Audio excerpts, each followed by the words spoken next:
Premier enjoyed a great game number 1 on the afternoon with a 7-0 win over Release.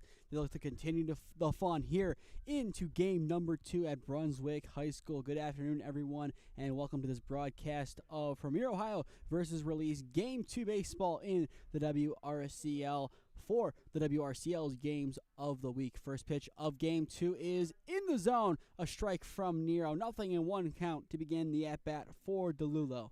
I am Nathan Smee on the call for you this afternoon.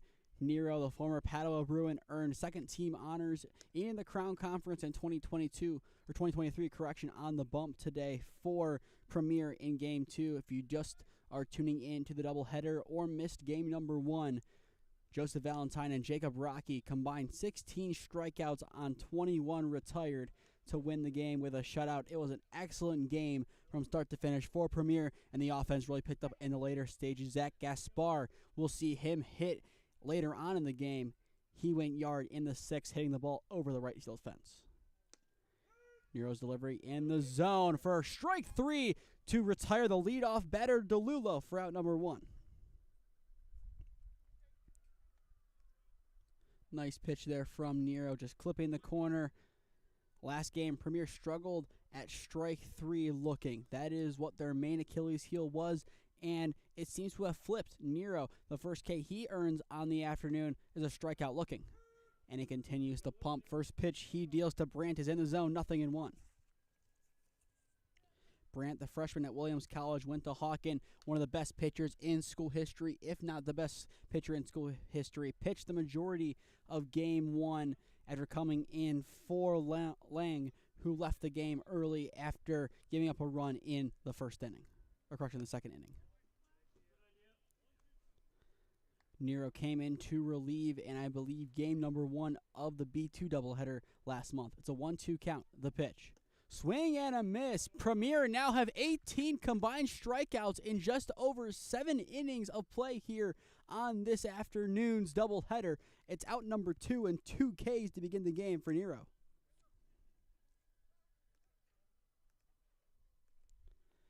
Premier and strikeouts. It goes hand in hand, and it looks like that trend will continue into this game. First pitch he deals to Bremner, misses outside. Bremner, the center fielder, looking to get the game going for Release as they have had 2 guys get struck out thus far. Almost a coaching fielding play over at third, but Release's head coach couldn't get enough of a bare hand on it. Otherwise, still a foul ball.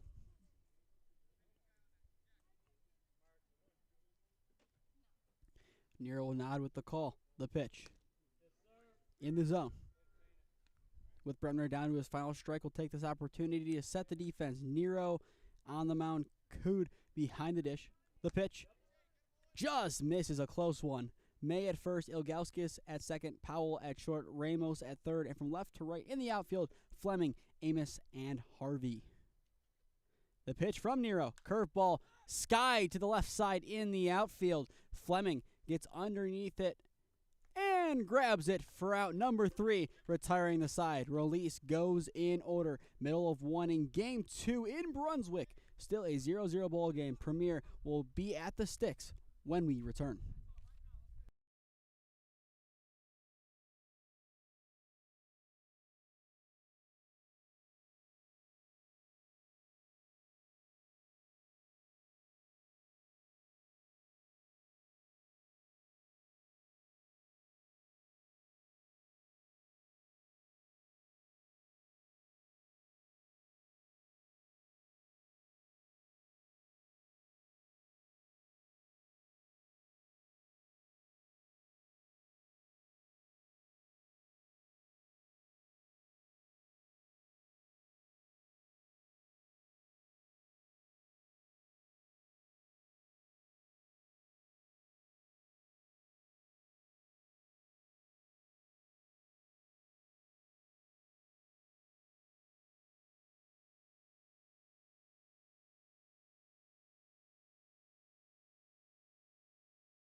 Bottom of the first inning here in Brunswick in Game 2 of our doubleheader between Premier and Release. Still a 0-0 ball game as Release went in order.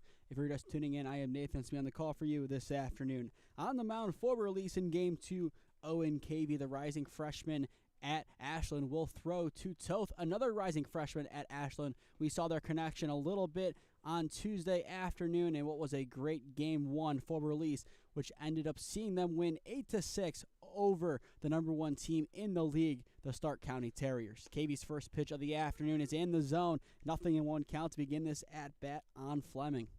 It'll be Reed Fleming, Jack Amos, and Brady Masiak due up this inning for Premier. Cavey deals again. Excellent curve on that pitch. It's an 0-2 count now on Fleming.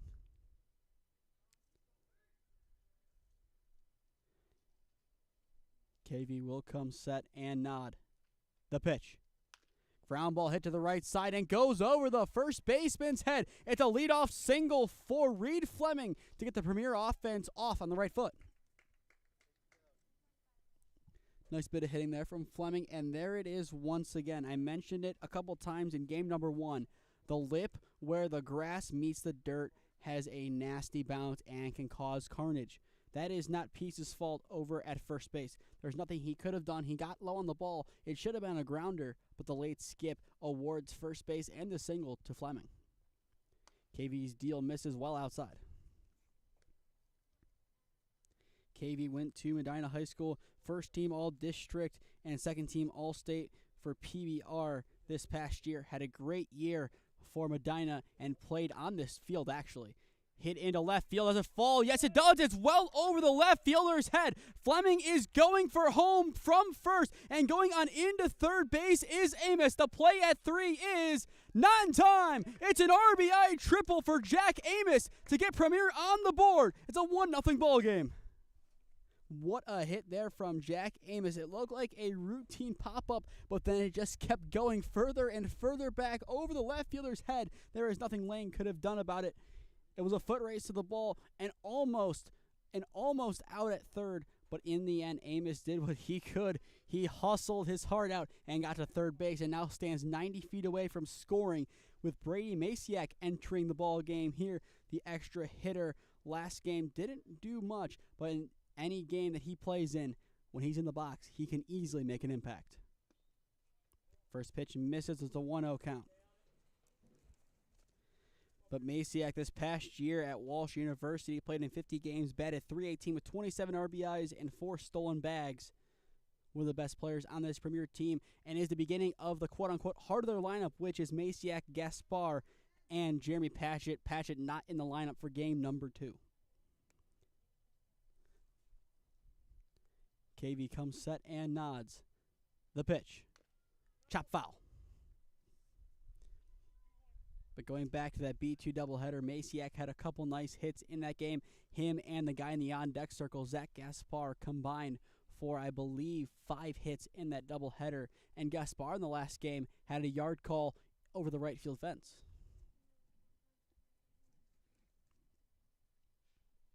The pitch from Cavey. Nice hold there from Masiak. He thought about releasing, but held it in the end.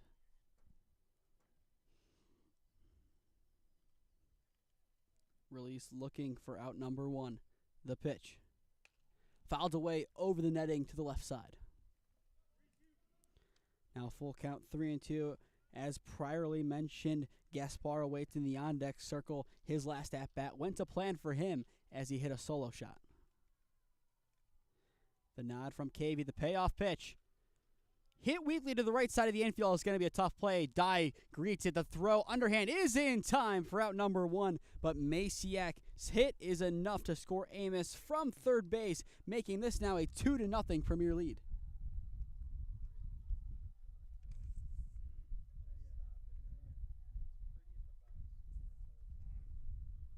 So it's an RBI for Masiak. Helps him out in the stat book and also helps out his team. Makes it now a 2-0 game as Gaspar comes in, had the home run. Could he do it again? He has plenty of power. After him, Harvey, and then the real big home run hitter of the weekend, Ed Ramos, steps up for his first cuts of the doubleheader. Ed Ramos yesterday, 2 home runs, 7 RBIs in the 13-5 victory over Force. It was an excellent game from start to finish for Premier, who put up 7 runs in the first inning alone. It was a lot of scoring at first. It was 7-5 going into the bottom of the second inning. It was a lot of defense.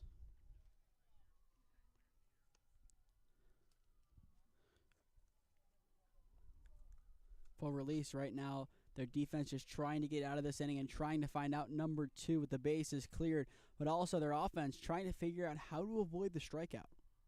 The pitch from KV comes in.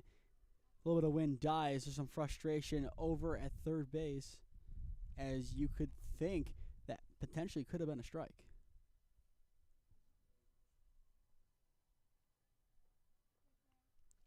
KV sets and delivers. In the zone that time around for strike 3 and out number 2.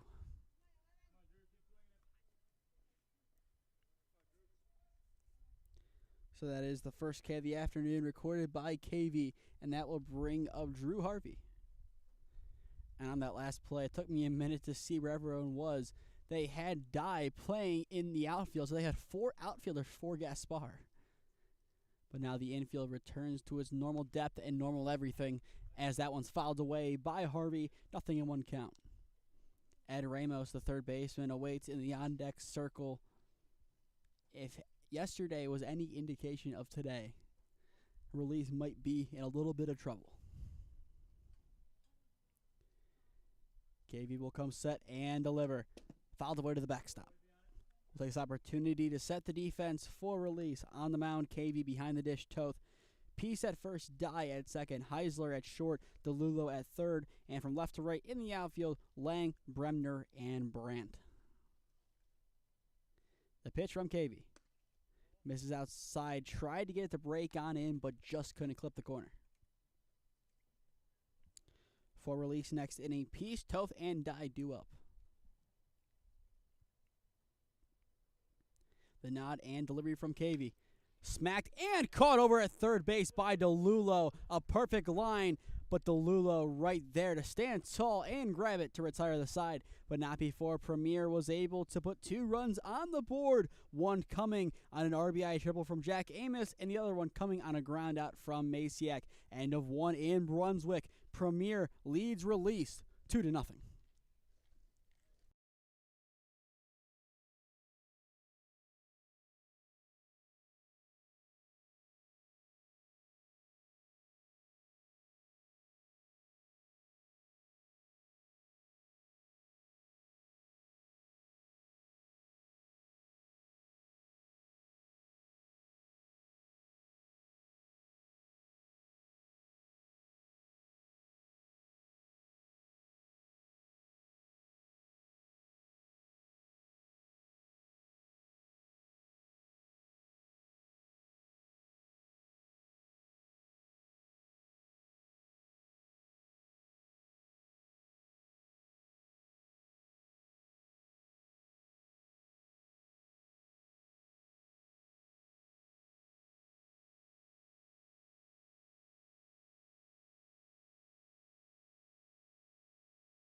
Top of the second inning here in Brunswick, Ohio. Premier leads this ball game 2-0 over Release. If you're just tuning in, I am Nathan Smee on the call for you this afternoon in Game 2 of our doubleheader.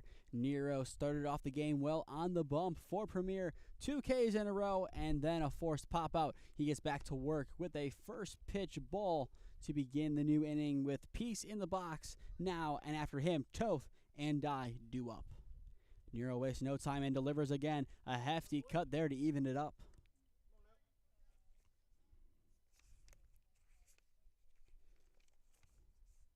Peace, the upcoming freshman at Miami, played with Walsh Jesuit this past year and had a 2-run bomb in the win over Woodridge this past year.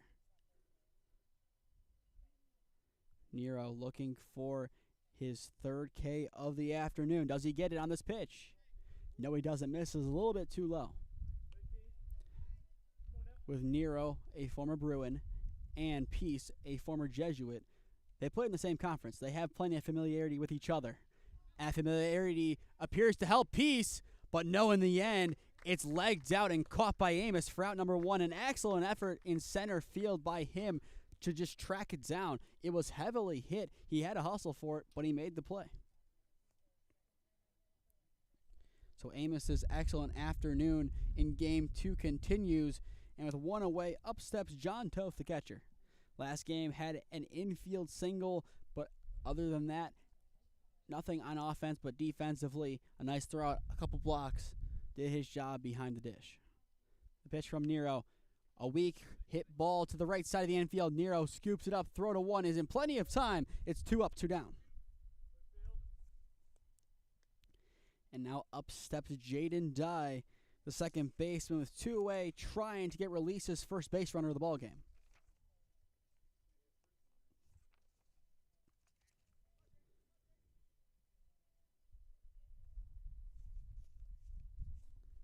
Nero getting ready to come set on the mound. Will deal. Swing and a miss, a hefty cut, makes it now a 0-1 count.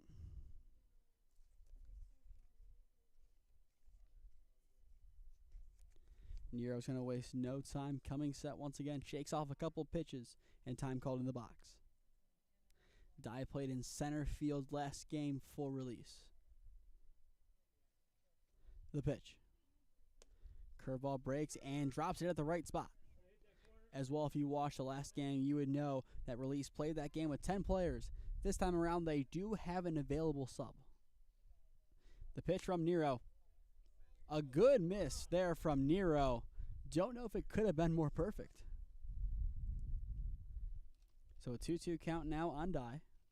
Nero still looking for his third K of the ballgame. Doesn't get there, misses low. So that should make it now a full count, 3-2.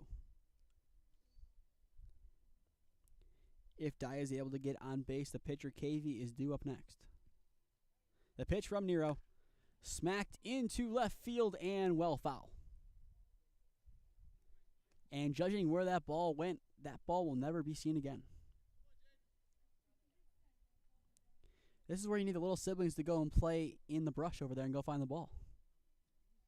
Once again, Nero will deal. Swing and a miss, a hefty cut. Not enough there from Dye to make contact as Nero gets out of the inning once again, retiring Release in order. Middle of 2 in Brunswick. Premier leads it 2-0.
Bottom 2 in Brunswick. Premier leading this ball game 2-0 over Release Baseball. I am Nathan Smee on the call for you this afternoon if you were just tuning in.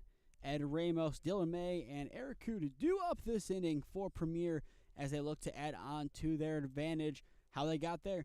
A triple from Jack Amos and a ground out from Brady Maciak that ended up scoring Amos from third base. That's how the 2 runs have been added to the scoreline. First pitch of the inning, hit to the left side and through, splits third and short. Ed Ramos continues to rake with a leadoff single. Yesterday was a legacy game for Ed Ramos. If you weren't there to see it, you didn't watch the game or didn't hear about it, 2 home runs, 7 RBIs total, including a grand slam, in a 13-5 victory over Force. It was an excellent day at the office for Ed Ramos. Second pitch of the inning is outside from KV. It's a 1-0 count to begin this at-bat on the first baseman, Dylan May. Ramos ended up catching yesterday and did an excellent job behind the dish, earned the day off. May gives a wake-up call to Cute in the on-deck circle. We've had a couple of foul balls going interesting places. Had a couple go in normal spots, just in the grass, on the field. We've also lost a couple baseballs due to foul balls going into unattainable places, other than maybe for that TikTok wizard that's been popping up at everyone's feed. But also a couple have come up here. I have received 2 baseballs today, after never having one hit up to me in my over 40 games, I believe, of covering baseball. Never had it happen until today, and it's happened twice in one game. It's funny karma after seeing STAA post something asking if people have caught one, but nonetheless, well, it's happened now twice. Luckily, my equipment's still intact, and I am still too. We'll see how long that lasts. The pitch from KV is fouled away to the right side and over by a kid. Doesn't hit him, though. Baseball is still a very dangerous spectator sport, and today has been no exception to that rule. You can ask if the umbrellas are there for the sun or to protect people's heads. Either answer is still acceptable. The pitch from KV, once again fouled away. As I said, this is why you have the little siblings come to the game and go and retrieve the foul balls. Cute still waits in the on-deck circle as May still trying to make something happen in this at-bat. The rising sophomore at Lake Erie College played his high school ball for Riverside, where he had plenty of accolades, including first-team All-Western Reserve Conference in 22, led Riverside to back-to-back conference championships, and as well a 3-year letter winner and captain, and also a 2-year letter winner for football and conference champion 2022. On this at-bat, he doesn't win it as KV gets his second K of the afternoon, retiring May for out number 1. But going back to that Riverside Painesville team of 22, had 2 excellent players on that team on the offensive end of things. Mikey Maloney and Brady McKnight both going to Mount Union this upcoming year to play football. But on the baseball end of things, Riverside's also had a couple of years. That whole district is on the rise. So it'll be interesting to see how Riverside Painesville fares in the next couple of years as they're starting to send more and more of their top players into the collegiate and potentially one day the pro level. KV will come set and deliver. Runs inside, Toth snatches it and takes a look back at first. Kud, a senior at BW, went to Menor High School, so he would have played here a couple of times. Was a 4-year varsity letter earner for baseball and a 3-year varsity letter earner for football. Academic All-Ohio Athletic Conference selection in 2023 and 2024 at BW, and this past year had played in 7 games for the Yellow Jackets. In the on-deck circle is Jackson Powell, the other end of the big rivalry in the OAC, a Purple Raider. The pitch from KV goes a little bit too low. Q does a nice job to hold back.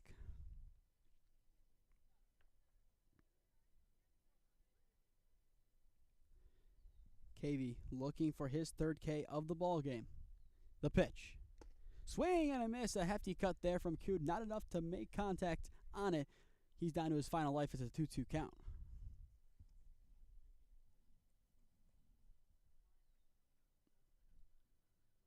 KV will come set. The pitch. That's enough to walk him. Just misses. It was a close pitch, but KV loses him. That puts 2 on with 1 away now for Jackson Powell to do some damage. Powell playing shortstop in this game. The rising senior at Mount Union had 1 hit this past year. Usually you'd see that statistic and think nothing of it. However, that 1 hit ended up being a home run. And as well, he has played solid defense the last couple of games we've seen Premier played, especially yesterday, had 2 putouts in the win over Force. And as well, in the last doubleheader, he ended it with a hard 90. Got the RBI, but also needed some ice after it. First pitch he sees is a curveball breaking into the zone. Nothing in 1 count. Cavey, like he did a couple days ago against Stark County, has had excellent control of his breaking ball. He deals the 0-1. Fouls away behind, so it's now an 0-2 count on Powell. And just the release that Cavey has makes it more difficult for batters to see it. In Powell's case, he's a righty.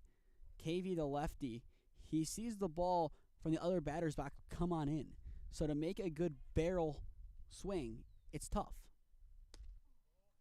And when that pitch just barely misses, he knows where his range is, as that was an excellent miss.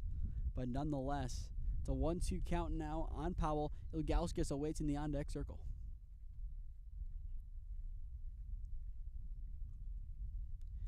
Cavey coming set. The pitch. Curve. Misses too far out. That'll even it up now at 2-2. For release next inning, Cavey, Heisler, and Lang due up. Cavey in search of out number 2. Will deal. Line down the right field line, but foul. Powell definitely on it now. Was close to getting enough contact to just kiss the right field line, but a little bit too far to the right. Knows where he needs to swing now. But that's a good thought from him, trying to hit it down that right field line, hit an Oppo Taco. That gives you a good opportunity. You look at your base runners, give them an opportunity to make something happen on the base path if you put the ball into a good spot. The 2-2, foul just out of the glove of Toth. Almost the third K of the game from Cavey, but just jumped out of the glove of the catcher.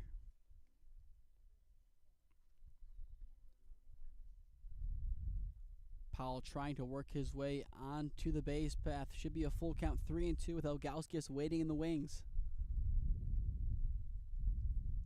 The pitch from Cavey. Just misses. Another good miss there from Cavey. You can argue the last 2 pitches could potentially have just clipped the zone. But nonetheless, Powell stays alive. It's been a long at-bat for him. What does he have for an encore? What could be the last pitch of the at-bat? Fouled away.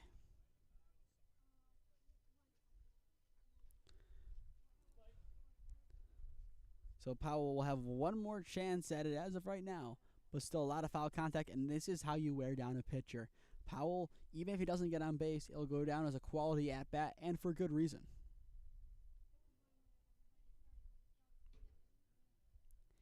Cavey will come set, checks over on Ramos at 2. The payoff. Ground ball hit to the left side and just sneaks through for a base hit. A nice bit of hitting there from Powell that will load the bases now with 1 away. He took it to left field, split third and short. It was an excellent effort nonetheless from DeLulo to try and make something happen, but Powell's good run of form continues. And I've mentioned it anytime I've mentioned a Purple Raider. It's a relatively open competition for a starting spot next year. If he can put together a good summer and a good fall on campus, he should be poised to potentially start, and he's starting to ramp things up at the right time. The pitch from Cavey runs inside and finds the zone on Ilgauskas, nothing in 1 count. And similar to that game between Release and Stark County, the inside part of the zone seems to be more favored than the outside by the ump, and that is something that Cavey and Nero need to adjust to. The 0-1 delivery. No matter whose zone that is in there. Nothing in 2 count. Ilgauskas needs to be willing to pull the trigger on a good pitch.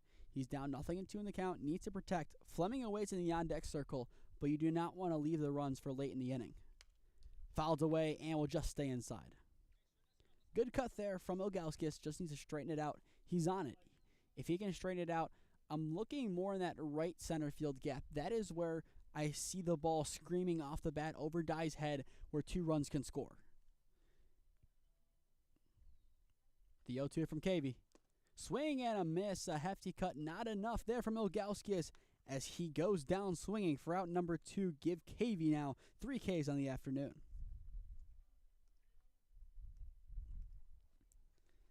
A lot of the strike threes in this game have just been on really heavy cuts, not really contact swings by any means. But now Fleming back up, had a base hit to begin the bottom of the first for Premier. First pitch he sees is line down the right field line and plenty foul. Premier leads it 2-0 with 2 away in the home half of the second, but still, they would feel shorthanded, if you will, if they're unable to put a run across right now. Yet the bases loaded, it's a prime opportunity. They need to get something for it. Ground ball hit to the right side. Dye bobbles it. Can he make the play? Yes, he can, just barely, as the flip is in time to piece, retiring the side. Premier strands the bases loaded. End of 2 in Brunswick. The home team still leads it 2-0.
Top of the third inning here in Brunswick. Premier still leads it 2-0 with Owen Cavey, Will Heisler, and Colin Lang due up this inning for release. If you're just tuning in, I am Nathan Smee on the call for you this afternoon. As of around 30 seconds ago, Cavey didn't know he was on deck and ready to go. Now he's in the box. What can he do against his fellow pitcher? Pop up in a shallow left field, and it drops in for a base hit. It is fitting that he didn't know he was ready to hit and comes on in and hits a bloop single to get the inning underway. It is too poetic, but nonetheless, it gets the job done. The leadoff man is aboard. And that is also the first hit of the game for release. Now courtesy will be called as it's either going to be the last man out or Paulus, the one sub, who will come in and run. I believe we're seeing the number 11, so that will mean it's Lucas Brandt. But nonetheless, still too fitting. I said it before going on air. It would be fitting if Cavey got a big hit after not knowing he was up, and look what happened. The leadoff man is aboard now for Heisler. First pitch misses out from Nero, 1-0 count. Heisler, a freshman at Akron, went to Woodridge High School and was a first-team all-conference winner in 2024. That time he chops it off of his, I'm going to say, ankle. Ankle, leg, something below the belt. There you go. Wherever you want to call it, wherever you feel fit on a diagram, place the pinpoint. Got hit somewhere low. Nero throws back. It might be in time. No designation given, so I'm assuming he's safe, but that was definitely a close one. I kind of think Nero had him. But nonetheless, he deals. Popped up into a similar spot, but well back this time around. Fleming gets underneath it and grabs it for out number 1. That one was not in no man's land by any means, but Fleming still does a nice job to backpedal and get underneath it. And now with one out on the board, Colin Lang steps up. The left fielder looking to do some damage here with a runner on. Lang will be a freshman at Eastern Michigan this upcoming year. Played his high school ball at St. Ignatius. He shows bunt. The pinch. Doesn't get it. The back pick. Not in time. An excellent throwdown nonetheless from Cood. The tag just not there. May tagged in the right spot, but somehow the pinch runner just snuck behind. And there appears to be some action in the Premier bullpen. Bunt still being shown. The pitch. Another back pick almost attempted, but Cood will hold back. I like that move. Even if he's not going to throw it, be active behind the dish. If you're going to be monotonous behind the dish and redundant, the runner is going to take advantage and know the rhythm. That is just a given. And as a catcher, something I've been told is just vary it up. Even if you're not going to throw, be willing to fake a throw down to 3 on a first and third, throw down to second, fake it. You have to be active behind the dish. Otherwise, cadences are going to be read. But no cadences are read there as Lang goes down looking. That's the 4th K of the afternoon from Nero for out number 2.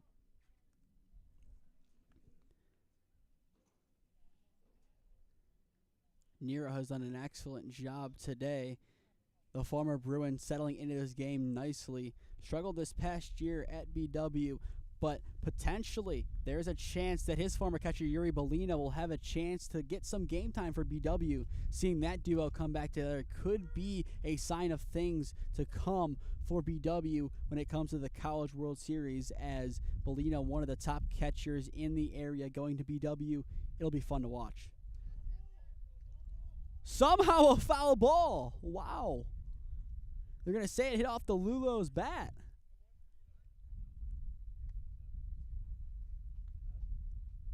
I thought it was just a wild pitch. It's hard to tell. It's such a quick play. Granted, I saw a double play ball in the last inning that I thought last game the pitcher snatched, but he clearly didn't, watching back the replay. But I don't know if the bat clipped it. Either way, the call is made. It's a tough one to make. And a hefty cut there from DeLulo ends the inning. Nero now with 5 Ks through 3 innings of work. He now brings us into the home half of the 3rd. It's a 2-0 ball game in favor of Premier.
Release makes the call to the bullpen here in the bottom of the 3rd inning as Sam Peace is coming on to pitch for the visitors as they trail 2-0 to Premier, Ohio. If you're just tuning in, I am Nathan Smee on the call for you this afternoon.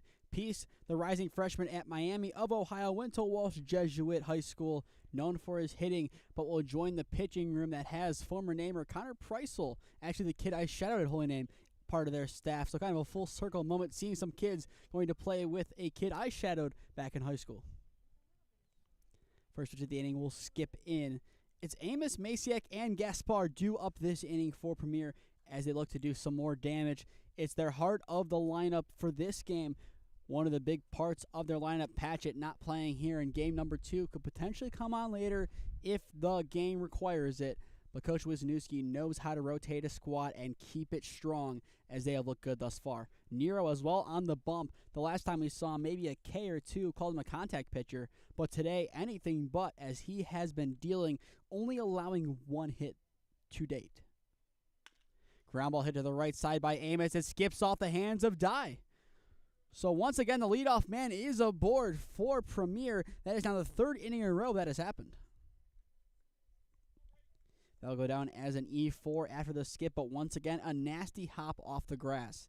The lip between the grass and the dirt has been dangerous and has caused plenty of carnage this afternoon. Now Masiak, the lefty, back up, grounded out his first time up, but was awarded an RBI for his efforts. The pitch, hefty cut as it trails out of the zone, nothing in 1 count. Masiak had an above 300 average this past year for the Walsh Cavaliers. We'll actually be at that facility this Thursday to see Force take on Stark County. That first pitch coming at 7:30 p.m.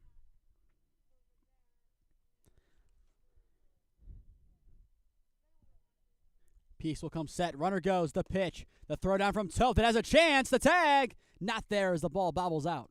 Another excellent throw down from Toth, who should have had his second throw out of the game, but instead it's a stolen bag for Amos. Toth's throws have been on point all afternoon. He has been great behind the dish. Very unlucky not to have that ball. The throwback. Not in time once again. But still, he's being active behind the dish. He is not afraid of taking a risk on a throwdown, on a throwback, as he's attempted back picks down at 2 a couple of times today. The pitch from Peace. Ground ball hit to the left side. It skips. DeLulo gets it. The throw to 1 is not in time as he comes off the bag. He tried looking the runner down, but in the end, everyone's safe all the way around as Masiak reaches with an infield single. You could technically say it's a failed fielder's choice, but the stat book shouldn't read that way given the fact that there was no throw to an attempted bag and there was no force. But in the end, it's an infield single as Zach Gaspar comes back up. Struck out his first time up in this game, but last game, his last at-bat, he ended off with a bang, a solo shot to right field. 2 runners out with none away. Peace looking for out number 1 upon entering the game.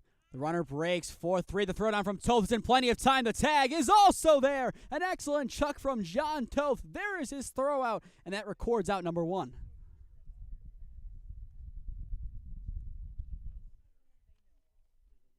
What a chuck from John Toth. I mean, I get why you're aggressive at this point in the game, but at the same time, with the catcher that is behind the dish, I don't think you test that. I said a very similar thing when Stark County sent a runner in Game 2 in the 2nd inning when Toth re-entered the game, and the same result happened. You have to respect the catcher's arm, especially when you have a guy like Toth.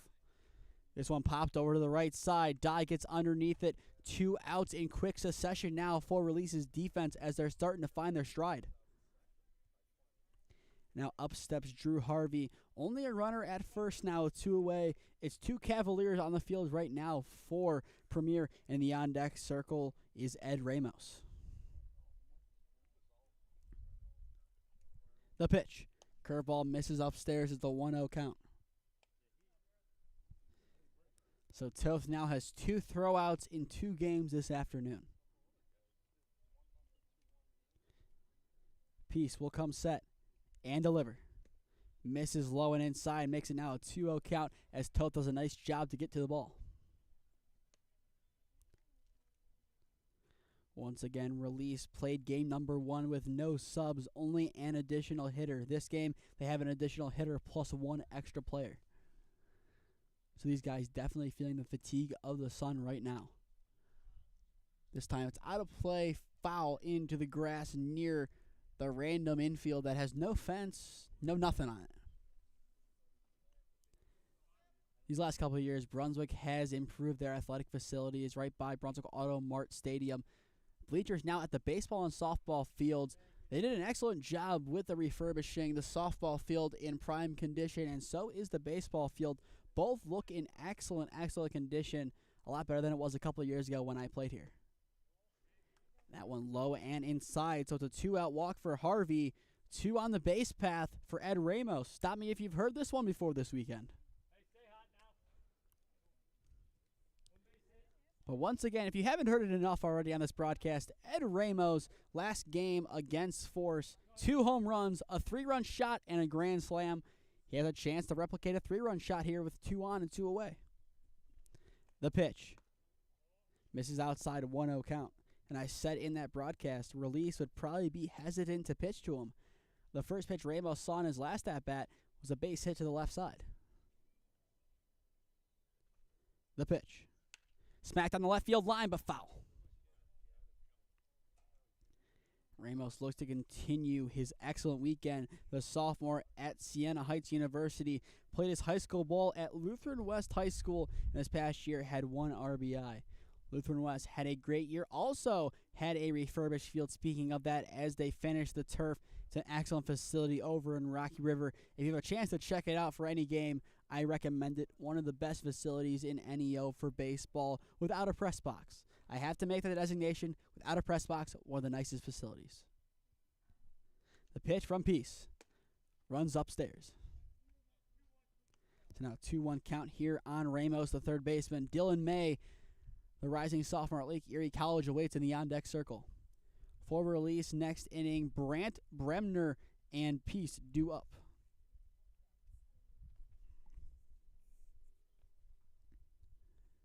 Peace will come set, checking over that back shoulder once again, and will deal. Swing and a miss. A home run swing there from Ramos evens it up.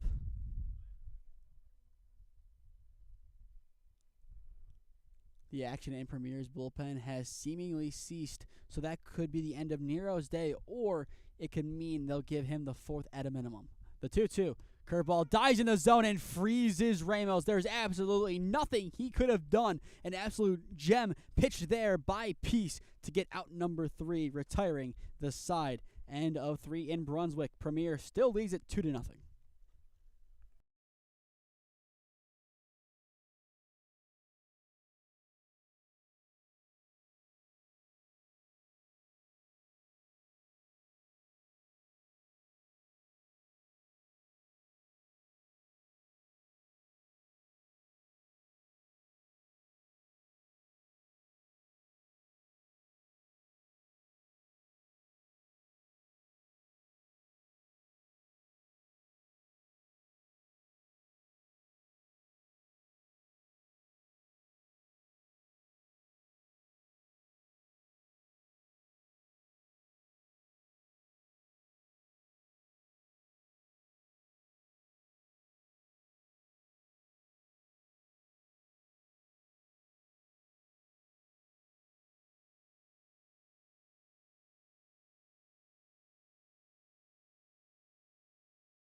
Top of the 4th inning here in Brunswick. Premier leads it 2-0 over Release in Game 2 of our doubleheader this afternoon. It's been a great day thus far at the ballpark for Premier. 9 runs unanswered across the 2 games, where they won Game 1 7-0 and still hang on to that 2-0 lead.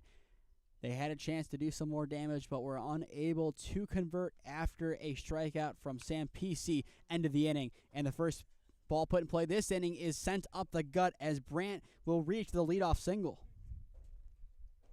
Just turned on the baseball, had plenty of barrel on it, and gave it a ride up the gut. And now Justin Bremner steps up for his second cuts. He pops out his first time up. Now is the time for Release to put some runs on the board and get this game back to either even or a lead for Release. Popped up to the right side, into right field.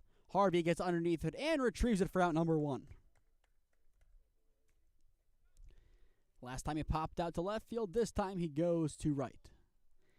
Now Sam Pesey, the first baseman turned into a pitcher, steps up for his second cut. Flew out to center field his first time up.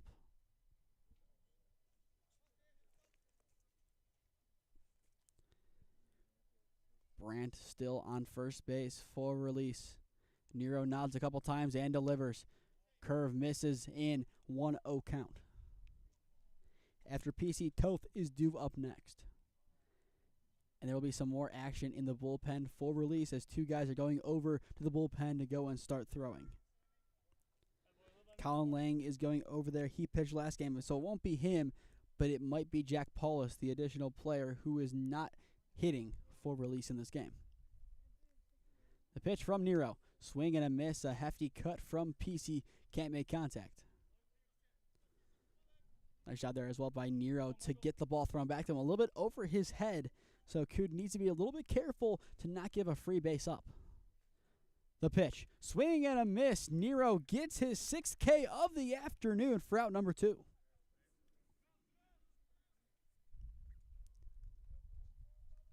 Nero has been nearly unhittable this afternoon. He has 6 Ks, only 1 hit allowed, or correction, 2 hits allowed this game. Both were leadoff singles.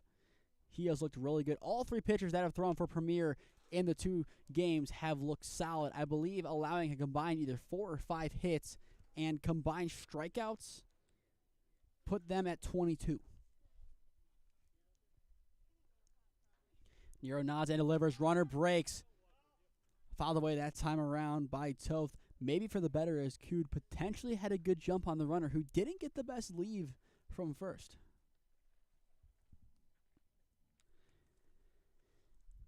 You do not want to make the last out of your release over at second base. You still have a chance to move the runner along with a conventional base hit. You do not want to make that out there. In a right center field it goes and falls in for a base hit. They're going to hold the runner up at second base. But now 2 runners on with 2 away. Full release to work with and a runner in scoring position.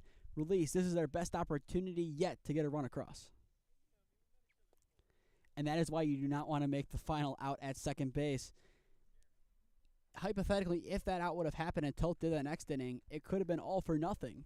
This time around, you have a runner at first and second, 2 away, and you still have a chance to move them along, opposed to only having a runner on with none away.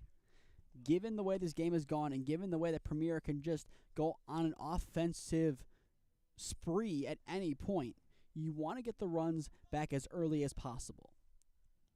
And now is your opportunity to do so. If you leave the bases here with 2 on, it's not going to look pretty in the box score, 1, and 2, it's not going to look good looking back at this game, seeing if this game ends up being 2-0 or 3-0. You could have potentially had those runs back in 1 inning that you left them stranded. Nero sets and delivers. It's skied. It's coming back, but will stay in play, thank goodness.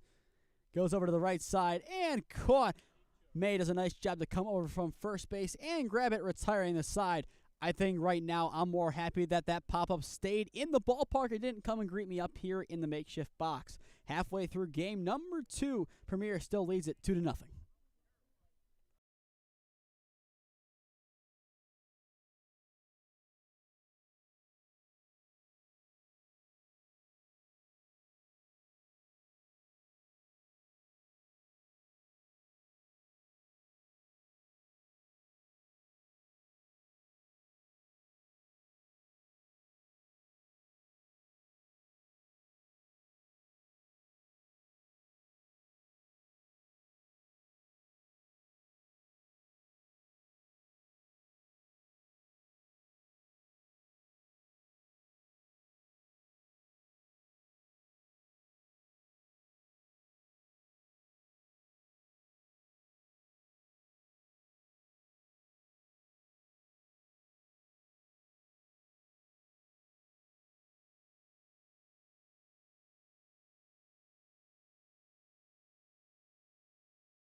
Bottom of the fourth inning here in Brunswick. Premier still on top, 2-0 over Release Baseball. If you're just tuning in, I am Nathan Smee on the call for you this afternoon. Dylan May, Eric Cood, and Jackson Powell, the three, do up this inning. 2 hit for the home team.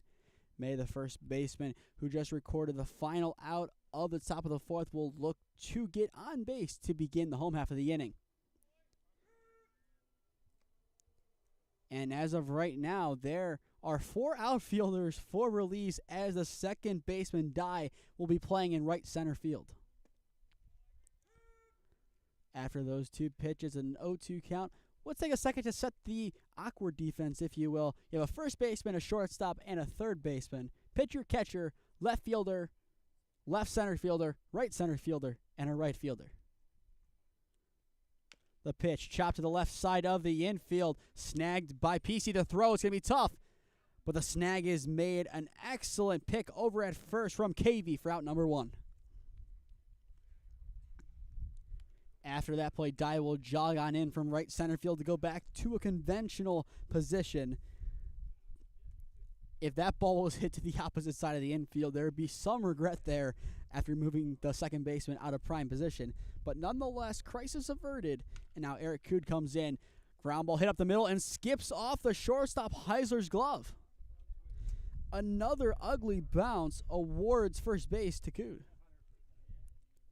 Now here comes Jackson Powell, 1 for 1 on the afternoon. Ground balls might be the way to go from here on out. It's unfortunate the way it's gone for defenses, as they're doing what they're supposed to do. It's just the lip of the grass to the dirt. It just takes an awkward bounce, and no matter how experienced you are, you're going to struggle. I feel you can put some of the best fielders in MLB out on this field, and they still struggle to make a play. The pitch misses up, 1-0 count to begin this at bat.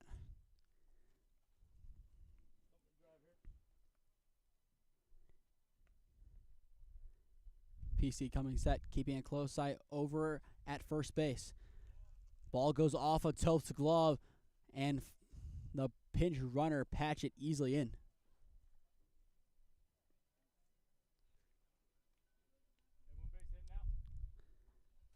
So Patchett now stands in scoring position. He is the courtesy runner for the catcher. Cood. Powell can potentially move the runner in. After Powell, David Ilgausk is due up next.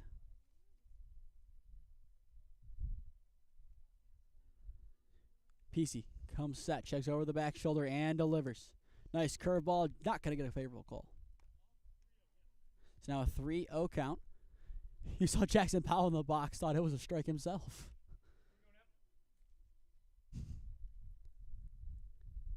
Here comes the 3-0 from PC. Misses low. There we go. Powell will take his trot down the right field line and go to first base. It's 2 on with 1 away for Premier. And now David Ilgausk gets another prime opportunity to do some damage. Had the bases loaded for him last time, wasn't able to do something. Here is his chance for redemption.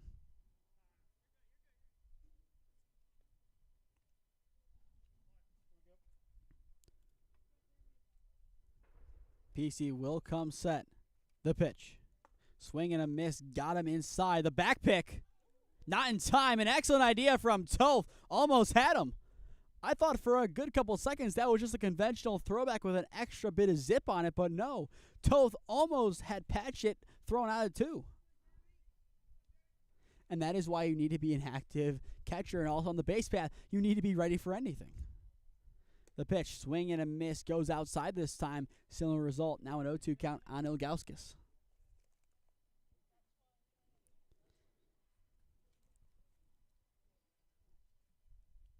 PC comes set. The 0-2. Thought about it. Are they going to appeal? Yes, they will, but he didn't go. Good idea there from the catcher Toth to appeal, but a good hold there from Ilgauskas. Ilgauskas will be a sophomore this upcoming year at St. Vincent College. PC will come set, checks over on Patchett. The pitch. Swing and a miss, goes low on Ilgauskas and records his second K of the afternoon for out number 2. Nice job there from PC. First strike went inside. The second one went outside. The third one went low. Pretty much did the 9-box drill of pitching, and it worked. Now after Ogelskis, we go back to the top of the lineup with Reed Fleming. First pitch to Fleming is in the zone. Nothing in 1 count. Fleming so far today 1 for 2 with a base hit and a ground out to his name. The pitch. Ground ball hit to the right side. It might sneak past Dye, and it does. It's up the gut patch. It will be sent from 2 after hitting 3 to try and score. The play at the plate is not in time. It skips past Toth to his right. And going on into second base is Fleming. Into third base is Powell. It is a 2-out RBI double for Reed Fleming to make it now a 3-0 ball game.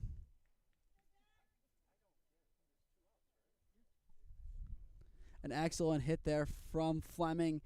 It bounced. It was a slow dribbler. Dye couldn't make a play on it. You could call it a single or a double. An RBI scores nonetheless.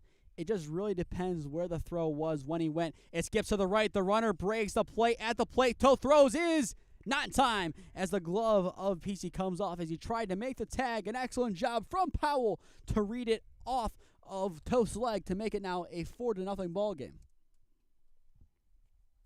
That is excellent awareness from Powell. Might not have the most stats in the box score, but still, he has played a solid couple of games this weekend. Now the 5th run stands 90 feet away. A hefty cut from Amos, not going to connect. Back in the first inning, Amos had an RBI triple to get the ball rolling for Premier's offense after Fleming got it officially rolling with a base hit, but got them rolling on the scoreboard nonetheless. Looks to potentially add 1 more run onto their tally. It's skied. Please stay in play, and it does. Over at short, Heisler calls it off, goes to the pitcher's mound, and brings it in to retire the side. End of 4 here in Brunswick. Premier adds 2 more on and doubles their lead as they are up over release 4-0.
8, 9, and 10 hitters due up here in the top of the 5th for release as they trail 4-0 against Premier, Ohio. It's been a great day thus far for baseball in Brunswick. The parade on 303 should be over, so once this game concludes, people will be allowed to leave and go home.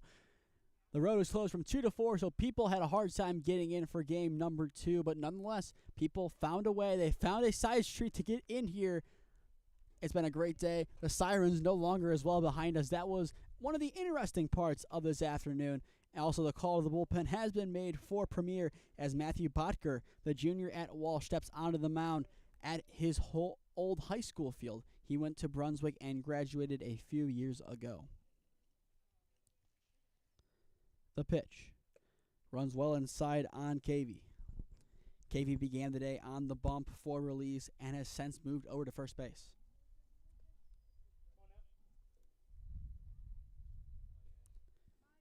The nod from Botker and the deal. A little bit too low, and it's a leadoff walk for KV, who has reached both times he stepped in the box. The first time a base hit, this time a walk. Now up steps Will Heisler, the shortstop.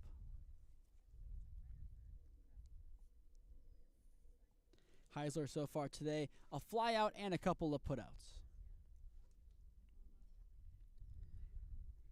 Nero ends his day, 4 innings pitched, no earned runs, and 6 strikeouts. Be a 1-0 count to begin this at-bat on Heisler. Release wants to get some runs on the board now and keep this game close. Premier did their job in the last inning, putting on 2. Makes Release's job a lot more difficult. It's going to need a start now. I'm going to call that pitch a strike there. I believe it just clipped the top corner. But nonetheless, Premier added a couple of runs onto their tally at a similar spot last game. So it's basically now or never for Release if the game script continues the way it does.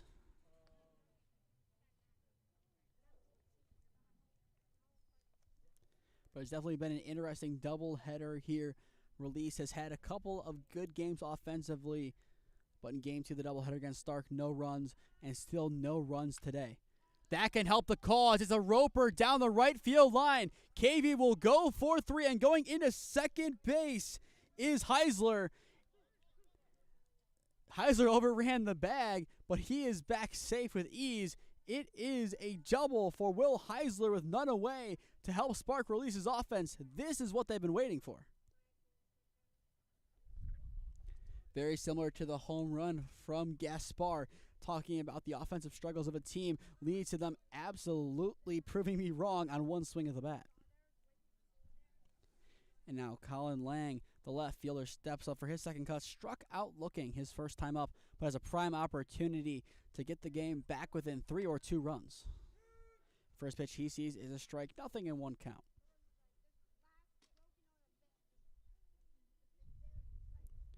Bacher will nod. Needs to be careful behind him. Needs 3 outs. The pitch. Swing and maybe contact. Nonetheless, it hit off the catcher to strike all the same. Ryan DeLulo waits in the on-deck circle. Had a nice 4th of July. I believe had 7 RBIs in a couple of games.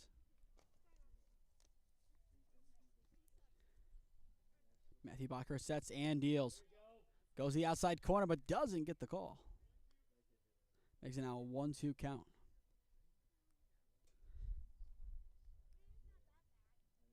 After DeLulo, Brandt and Brenner due up. Botker deals. Swing and a miss, allowed out number 1, as that is his first K of the afternoon. Gets Premier 1 out closer to getting out of the scare.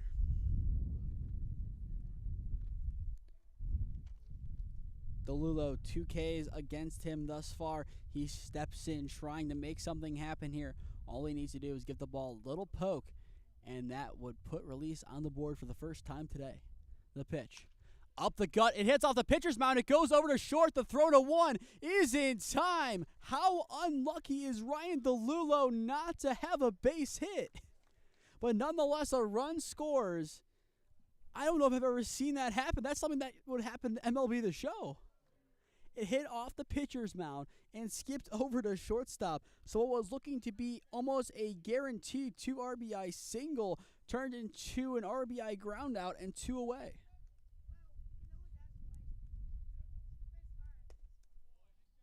It's a 1-0 count. It's a 4-1 ball game. A runner still at third, but still DeLulo. Very unlucky. An excellent throw nonetheless made. The pitch. Swing and a miss. Gets him to chase outside. Looks like some changes in the infield. Ilgauskas now standing at third base. At first is Ramos.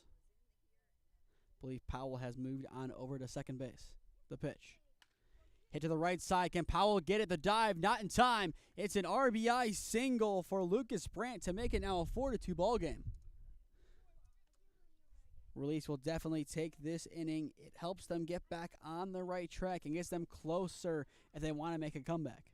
And now up steps Bremner, the center fielder.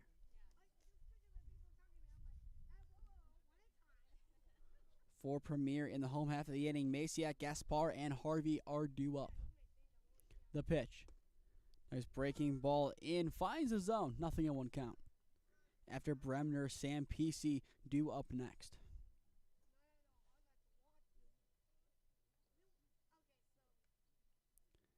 Bacher will come set once again. It's a nothing in 1 count. The pitch. Cranked into left field over the left fielder's head. It is out of here. A tie ball game here in Brunswick. A 2-run shot to left field from Justin Bremner gives Release a ball game. What seemed to be a lost cause has turned to a 4-4 ball game in the top of the 5th.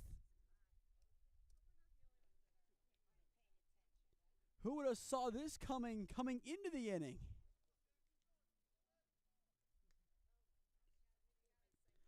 So now if the base is cleared and 2 away, Sam Pesey steps up as the go-ahead run. We now have an intriguing game number 2. I said earlier, it's now or never for Release to get the ball rolling offensively. They chose now. Curveball misses up 1-0 count. So now for Premier, they now have to play with less momentum.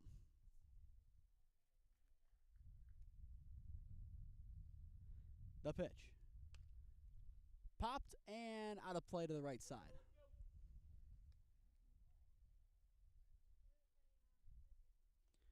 So I believe that is now the second home run of the doubleheader. The pitch from Bacher. Curveball almost clips him, but just misses him.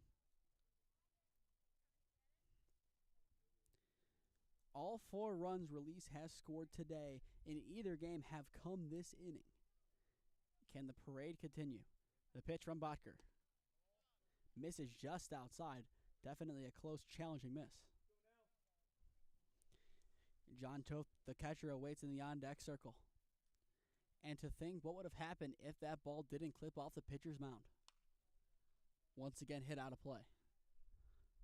But 1 ball getting an unlucky release bounce off the pitcher's mound is the difference between a 5-4 and a 4-4 ball game.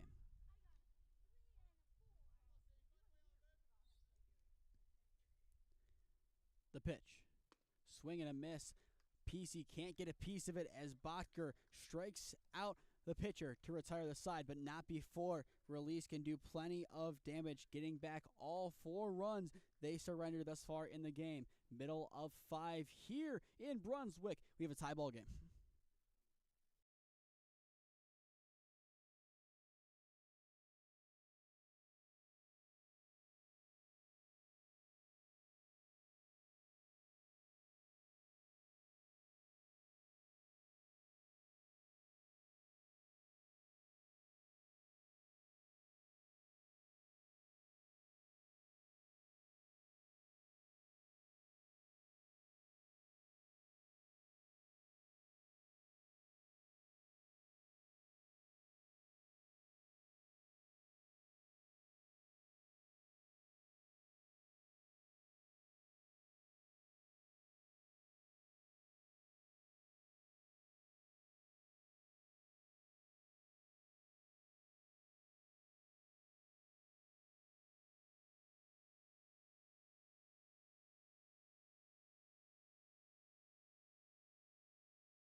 Bottom of the fifth here in Brunswick. We have a tie ball game on our hands. It's 4-4 after release. Put 4 runs on the board in the top half of the inning. If you're just tuning in, I am Nathan Smee on the call for you this afternoon. Jack Paulus, the sophomore at Miami, now on the mound for release. He went to Walsh Jesuit High School, missed 2023 due to an injury, but in his junior year in 2022 had a 1.57 ERA and a 3-0 record. He looks to channel into that 2022 form here to try and help release stay in this game with Macy at Gaspar and Harvey due up. It's going to be a tough spot of the lineup to silence, but release is going to need to silence them if they want to have a chance to win this game. They did the hard part. They came back. Now they need to hold Premier and get some runs on the board of their own going into the 6th.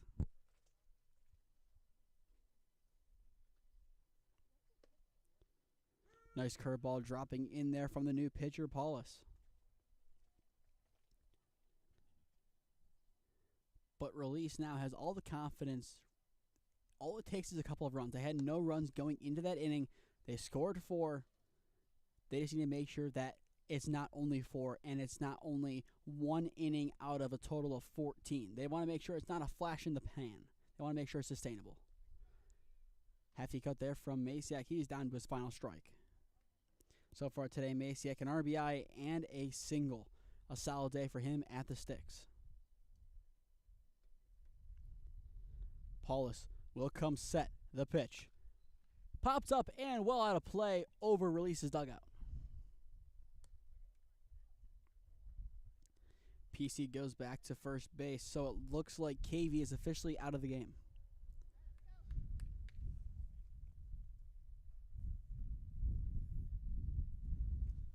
Paulus will come set, looking for out number 1 in his first K.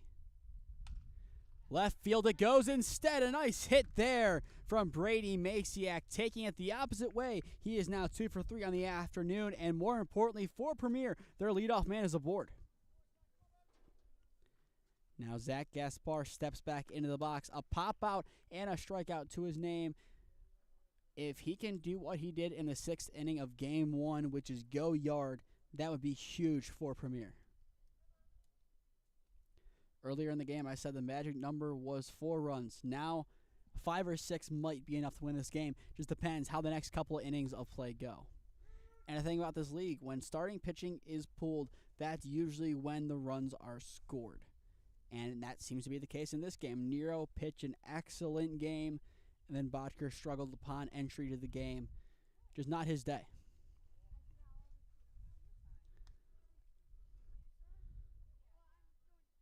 But Premier has plenty of talent on this roster. They have more players to turn to. They can make more subs if they need to and feel there's someone else that they can go to make a play happen.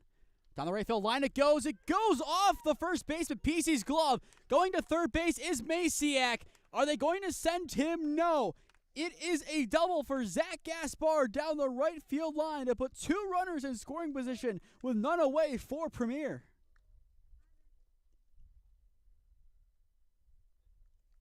An excellent hit down that line. It was roped. And potentially, do we see an intentional walk? Yes, we do. So now, the bases are loaded with none away, and the home run hitter is up. I get why you load the bases. Don't get me wrong. It's a tactical thing to do. But given that yesterday Ed Ramos hit a grand slam and a 3-run shot, is that really the player you leave the bases loaded for? That I don't know. If he can replicate yesterday, we could have an interesting result to this game. The pitch hits him. It's a hard 90 to give Premier back the lead 5-4. He took it like a champ for sure, but that had to hurt. That had plenty of zip out of the hand. There's not pitching to a guy, and then there's hitting him. I don't think that was intentional by any means. It's just unfortunate. So now we have a pinch hitter here. Brazaitis steps back up into the ball game. He played it in the first one, but has not entered until now in Game 2. Premier leads at 5-4, but I don't know if that was the way that Ed Ramos envisioned his team regaining the lead.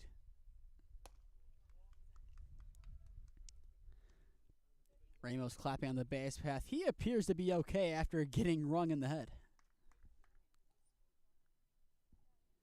But now Paulus looking to bounce back after loading the bases and allowing a run to score. Drops it down in for a strike. An excellent pitch there. Plenty of movement as it got to the spot it needed to.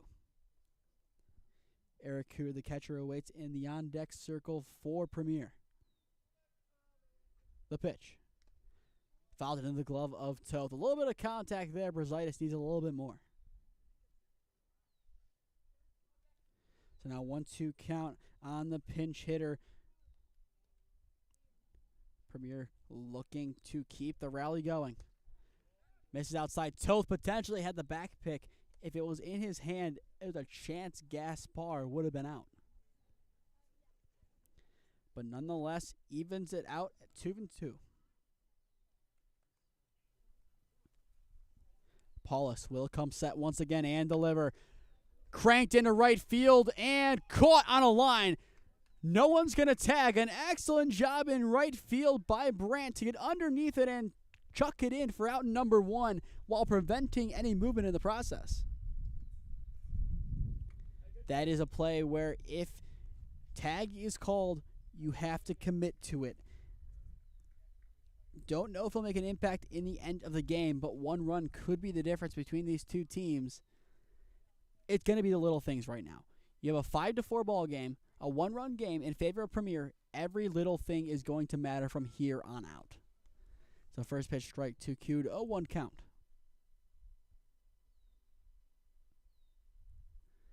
After Kuhn, it goes to Jackson Powell, then David Ilgauskas. The pitch. Swing and a miss. 2 straight strikes thrown by Paulus. Has Kuhn down in the count, 0-2. Paulus right now is really attacking that low outside corner. Will he go there for the 3rd straight pitch? The 0-2. He does.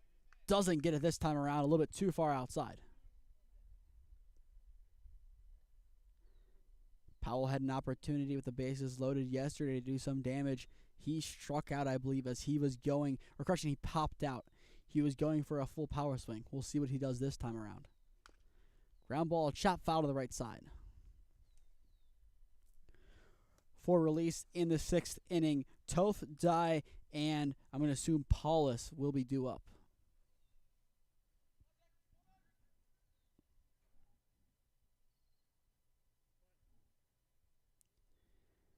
Paulus will come set once again, looking for out number 2 at the plate. Doesn't get it. A nice block behind the dish once again from Toth.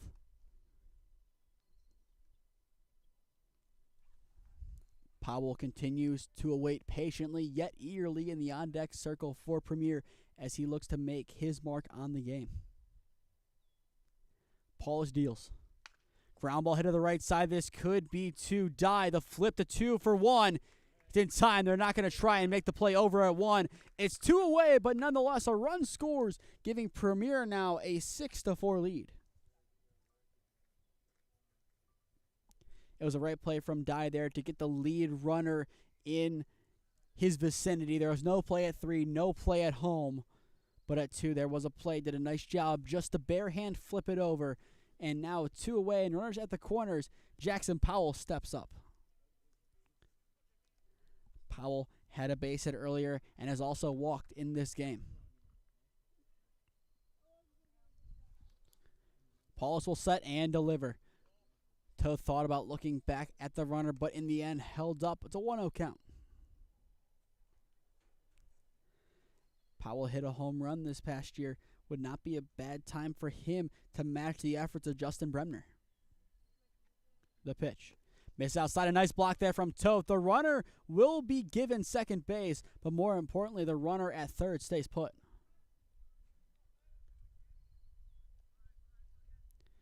I believe the pinch runner is Dylan May.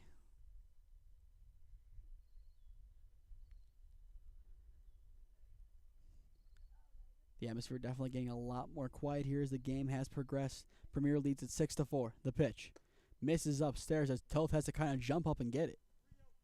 The 3-0 count on the Purple Raider. Ilgauskas awaits in the on-deck circle. And it looks like they're just going to walk him. So 2 walks in a row for Powell.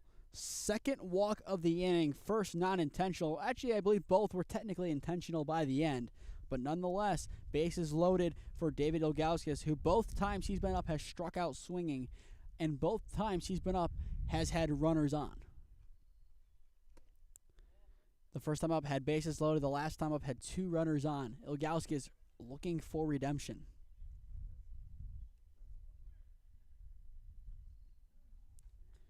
Paulus takes his time and comes set. The pitch. Drops in and finds the zone. That will even it up at 1-1 as it just barely hit the bottom part of the zone.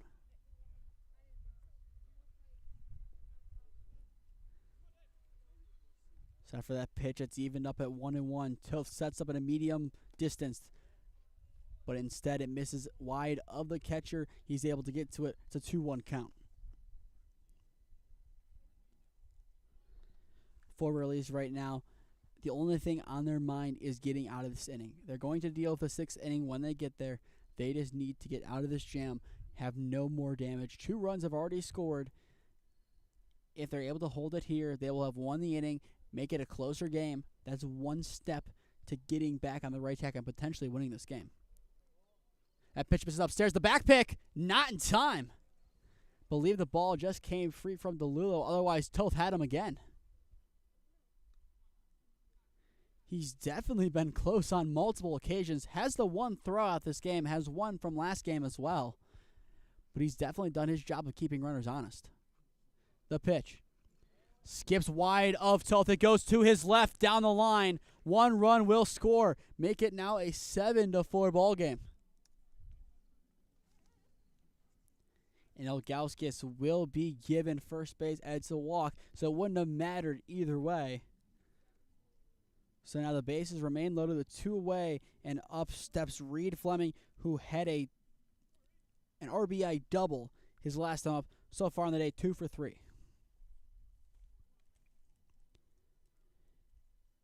Premier, if they're looking for the run rule a long distance away, they are currently 7 runs away from it, and a grand slam would make it 3. But as of right now, Premier 1 run away from earning back all 4 runs they surrendered in the top half of the inning. The pitch from Paulus misses upstairs. And time called for Toth to go and talk to his pitcher.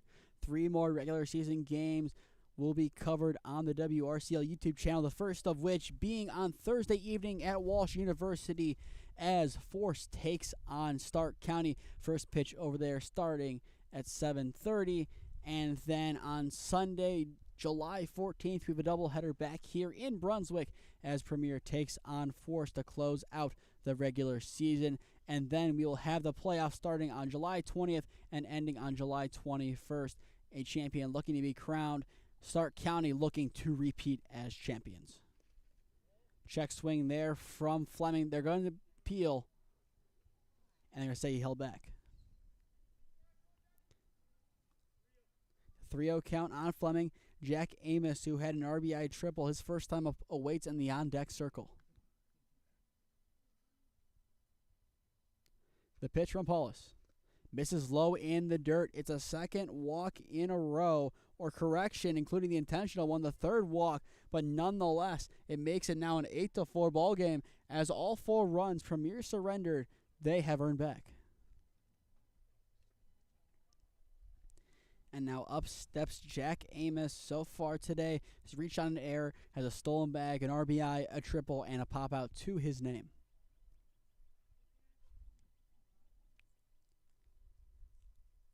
Paulus will set and deliver. Misses up and out, 1-0 count. Masiak awaits on deck. He's had a base hit in each of his last 2 at-bats.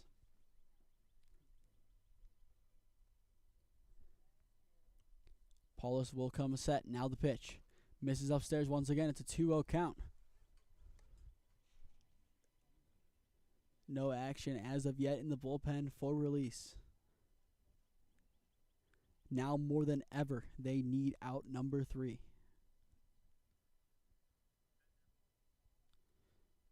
Pauls will set and deliver. Misses inside. It skips wide to the right of Toth, but the runner will stay put at 3. Powell has taken home once today, but didn't risk it. Now it goes off the glove of the pitcher. Once again, everyone will stay put. You can see the fatigue of release. They've had 1 sub the whole day, 2 if you count the additional hitter in this game. It's been the same guys on the field. They've been in the sun all day. There's only so much they can do. The pitch. In the zone, a good get-right pitch there on the bump from Paulus.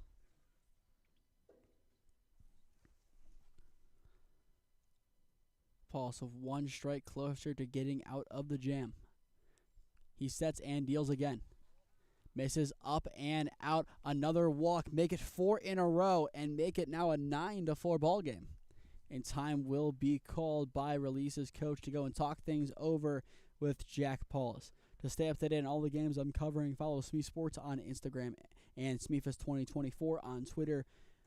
Follow the WRCL on Twitter at WRCLBB to stay up to date with all the action in the league. And finally, subscribe here to the WRCL YouTube channel and enable push notifications to be notified when we go live. Like I mentioned a little bit ago, 3 more games this upcoming week. Walsh University is the site of the first one as Force takes on Stark County, 7:30 first pitch on Thursday evening. And then a doubleheader back here at Brunswick High School on Sunday, as Force will roll on into town to take on Premier. It should be a good 3-game slate to end the regular season leading up to the playoffs. The call of the bullpen has been made. Ryan DeLulo will be on the pitch when we return.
Ryan DeLulo now on the bump for release as we return to Brunswick High School.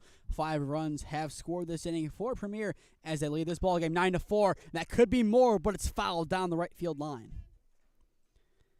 Masiak almost had his 3rd hit in a row, and that would have been a couple more runs for Premier, who now find themselves 5 runs away from the run rule.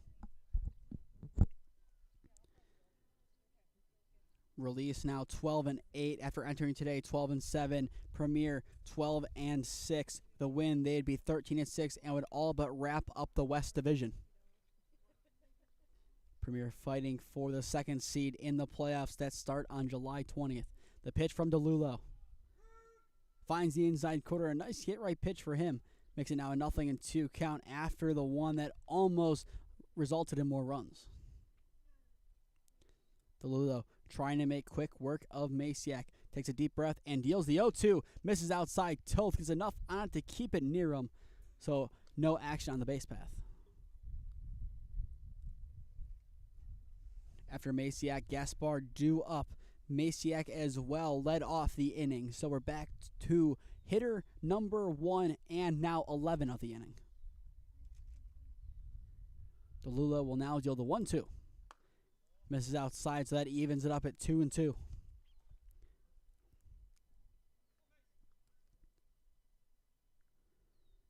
For release, next inning, Toth, Dye, and KV due up, but it will most likely be Paulus. The pitch from DeLulo. Popped up into center field, going back still. Bremner gets underneath it and snags it to retire the side, but not before Premier can add 5 runs to their tally. 9 runs total combined between the two teams this inning. End of 5 here in Brunswick. It's a 9-4 Premier lead.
Top of the 6th inning here in Brunswick, Ohio. Premier up 9-4 over release after an explosive 5-run inning for the home team and a 4-run inning for the away team. I am Nathan Smee on the call for you this afternoon. If you are just tuning in, as I just said, 9 runs scored combined in the 5th inning. So if you missed that, go back and watch it after this game concludes. I will spoil, there is a home run. There's a lot of good hitting, a lot of good base running. It's fun baseball to watch. Highly recommend. And this league has a lot of entertaining baseball still left to go this year. The regular season will end here next Sunday as Premier takes on Force. And then we wait a week and get ready for the playoffs on July 20th and 21st. It should be a good, fierce playoffs this year. Stark County, the defending champions, look to maintain their crown, while a team like Premier looks to steal it from them. Bodker still on the mound for Premier. Will deal. Nice spot for him in the zone. Hits the top part of it. After Toth, Jaden Dye, and then Owen Cavey due up. It might be Polish. It just depends how the change was made. The delivery. Ground ball hit to the left side. It might sneak through. The play at short is not in time. An excellent effort nonetheless from shortstop, but it's an infield single for John Toth, who's now 2 for 3 this afternoon as he gets the ball rolling in the top of the 6th.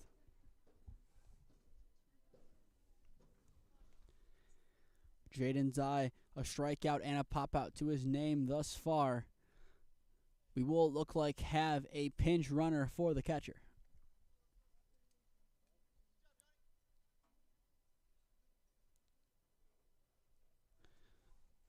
So as a courtesy runner enters the ball game, it appears to be Sam Pesey. Now Jaden Zai will be tasked with moving him along the base path. Release needs to get 5 runs back if they want to stay in this ball game. The pitch. Ground ball hit to the left side really weakly. It's a tough play to make. Ilgauskas the throw. Not in time. It's an infield single for Jaden Diaz. He hustles down the line and reaches. It's 2 infield singles to give 2 runners on the base path to Release. That is why you hustle down the line. I've said it a couple times today.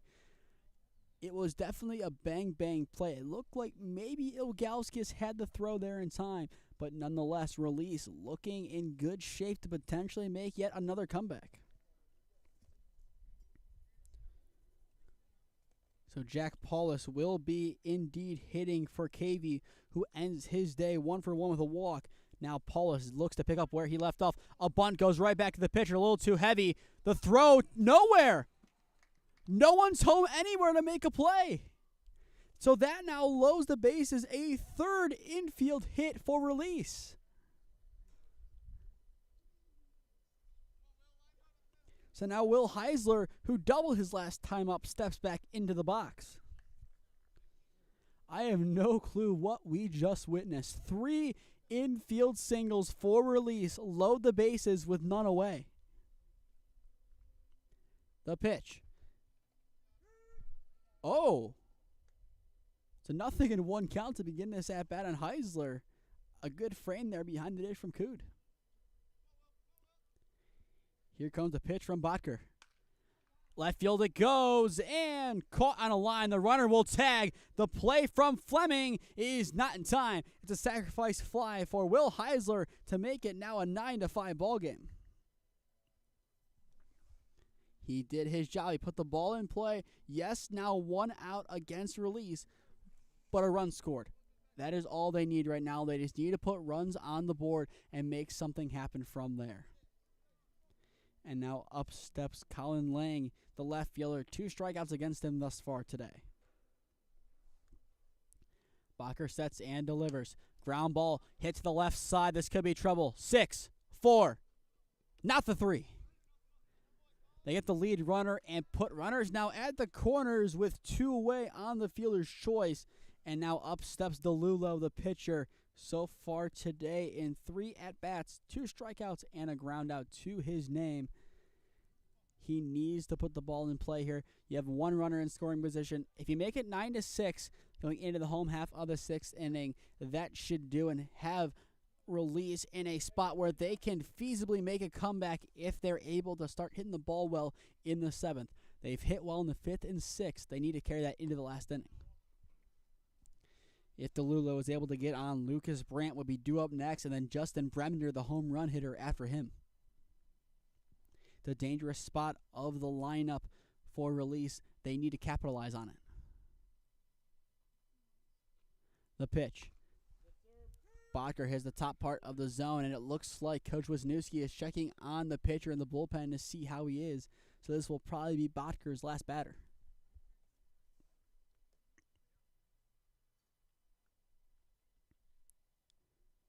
The pitch.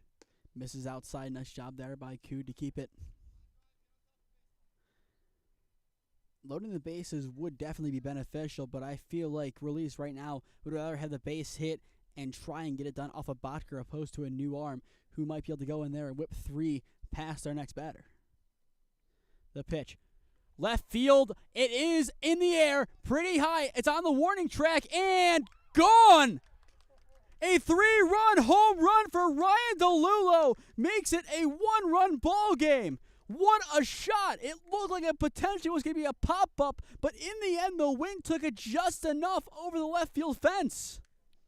I think even the fans were a little surprised to see that baseball squeak over left field, but nonetheless, it's a 9-8 ball game. Time will be called, and the call to the bullpen will be made. That is a hit they're definitely going to take.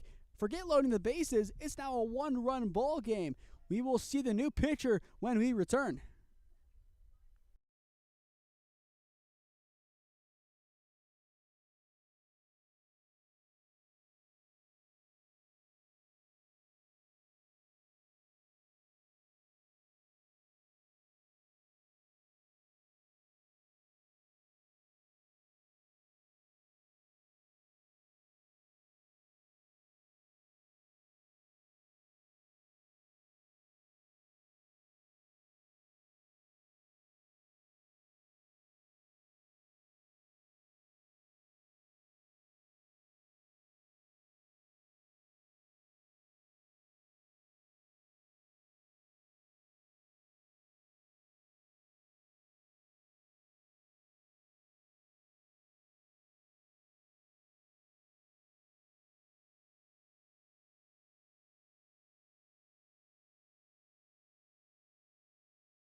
Henry Mates now in the ball game to pitch for Premier, with the home team leading 9-8 after a 3-run home run from Ryan DeLulo. I am Nathan Smee on the call for you this afternoon if you are just tuning in. First pitch ball of this at-bat for Lucas Brandt, who so far today is 2 for 3 with 2 singles and an RBI. The pitch from Mates goes low. The sophomore at Heidelberg went to Brunswick High School, graduated in 2023, has 6 varsity letters in high school, 3 for football and 3 for baseball, and this past year made 2 appearances and has a strikeout to his name. Popped up to the right side and into the Premier bullpen, or right around it. For Premier in the home half of the inning, believe it will be Gaspar, Harvey, and Ramos due up. The pitch. Runs inside and skips behind. The on-deck circle is Bremner, the first home run hitter of the game for release. Will we see this game completely flip on its head? A few short minutes ago, it looked like release was down and out, and even before then, it looked like Premier was getting close to a run rule. Now we have a 9-8 ball game on our hands. The pitch. Right field, it bloops and will be caught to retire the side. A nice job by the defense to hold their composure and get the job done. Middle of 6 in Brunswick. Releases 4 runs, make it a 9-8 ball game as Premier will be back up to bat when we return.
Bottom of the 6th inning here in Brunswick. Premier hanging on to their 9-8 lead over release in Game 2 of our doubleheader here at Brunswick High School. It's been a great day of baseball, and it looks to be down the stretch as we have an exciting game now. What once looked to be a potential blowout brewing for Premier has now turned into a 9-8 slugfest. For Premier, Gaspar, the pinch hitter Patchett, and Ramos due up this inning to hit. The first pitch of the inning is chopped to the right side of the infield and just sneaks through. Gaspar is on with a leadoff single. Did a nice job just to beat out the second baseman. Barely snuck it past, but nonetheless, it doesn't matter if it's barely snuck past or rocketed past. A base hit is still a base hit. And now up steps Jeremy Patchett. Patchett's had a nice couple of games that we've covered this year. I believe was the first run of the first game of the day. He looks to continue doing some damage here as he comes on to hit for the first time in Game 2. He is greeted with a strike on the outside corner. Nothing in 1 count to begin this at-bat. For release next inning, it'll be the 3, 4, and 5 hitters due up as they look to tie the game up. The throwback from DeLulo is high but snags over at first base. A nice job by PC to get up there, climbing the ladder, and retrieved it. Now is not the time for throwaways. I said it a couple innings ago. Every little thing will matter in this game. It's going to be a close one. The pitch. Fouled away by Patchett. Patchett, one of the more aggressive hitters on this Premier team, goes up there trying to swing as hard as he can each time. He tries to make contact at the same time, but he is an aggressive hitter. I would say he is the most, I don't want to say trigger happy, because that has a bad connotation to it, but he is the most willing to swing on the team. He's willing to try and put the ball in play no matter where it is. And that's what makes him a good hitter. And that one is not what he wanted to do there. He just tried avoiding it, but technically went. That's out number 1 and K number 1 from DeLulo. Just unfortunate there. Just tried getting out of the way of the pitch, and unfortunately the barrel went with him. And now Ed Ramos steps into the box once again. So far in this game, a base hit, a strikeout, and he was hit by a pitch, scoring a run. The pitch goes wide of Toth. He gets a piece of it, but it doesn't matter. It still skips past as Gaspar cruises on into second base. So a runner's in scoring position for Premier with one away, with one of their better hitters in the box. It's a good spot for them to be in. After Ramos, Brazaitis due up next. DeLulo will come set, checks the runner, and deals. Swing and a miss, a hefty cut there from Ramos. All he needs is to make some contact with the baseball, get another run of insurance, make it a 10-8 ball game, and go into the 7th inning. That would be a successful 6th for Premier. That one misses outside. It's now a 2-1 count on Ramos. Brazaitis, the pinch hitter for May last time around, is due up once again.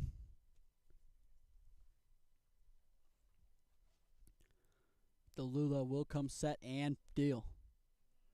Goes inside and finds the inside corner.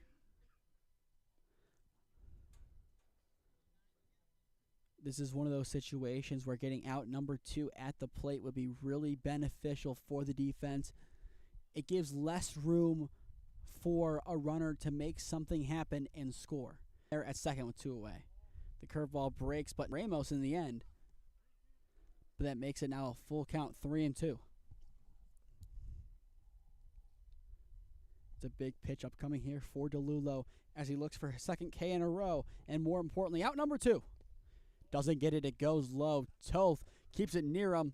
Gaspar will stay put over at second base, but a walk is granted to Ramos. The 2 on with 1 away for Noah Brazaitis.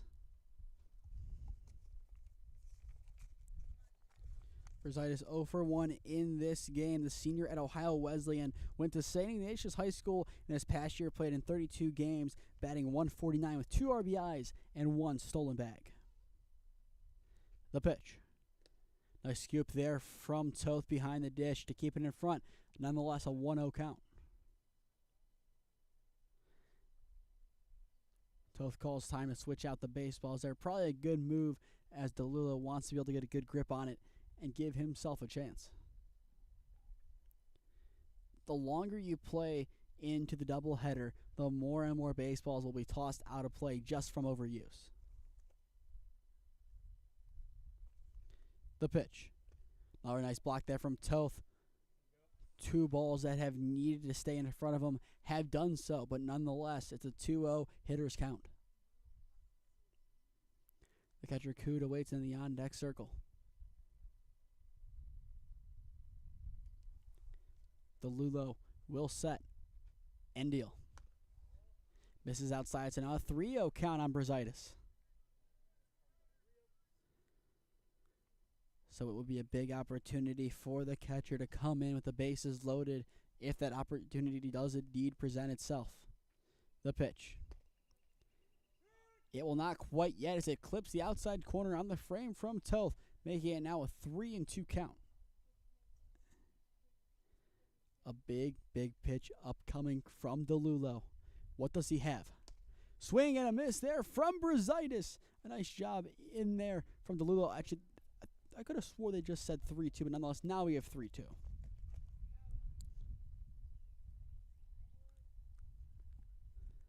DeLulo will look once again to try and retire Brazaitis. Fouled away to the left side.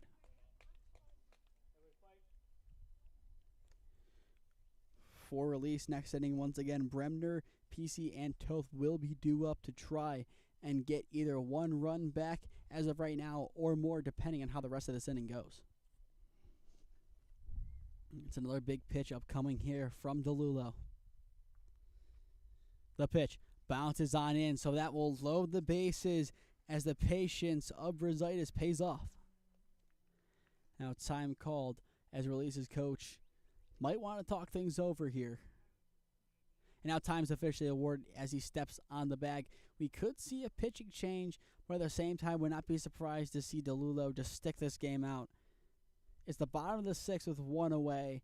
It's a close game, so I would understand a pitching change. It's not like we have a 8-run ball game on our hands.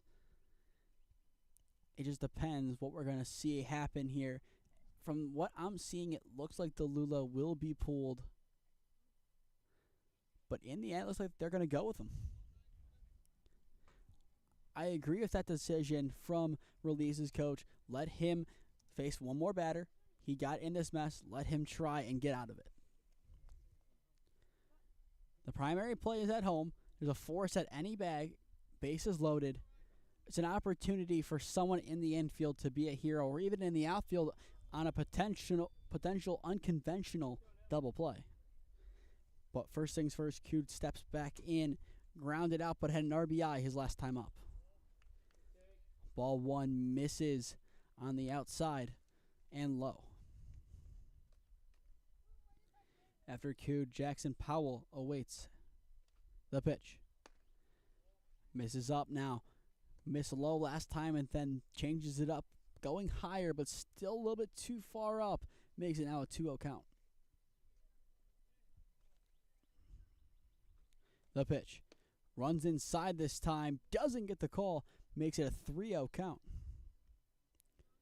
DeLulo needs a strike. He needs to avoid walking home the third batter in a row, but walking the third overall.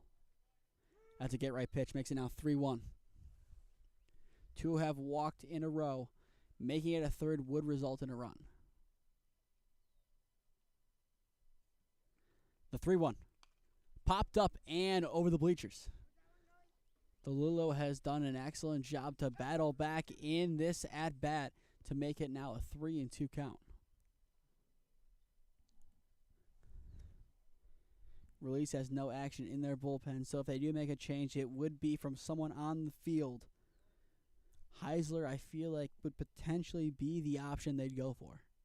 The payoff pitch popped up and once again over the bleachers, out of play.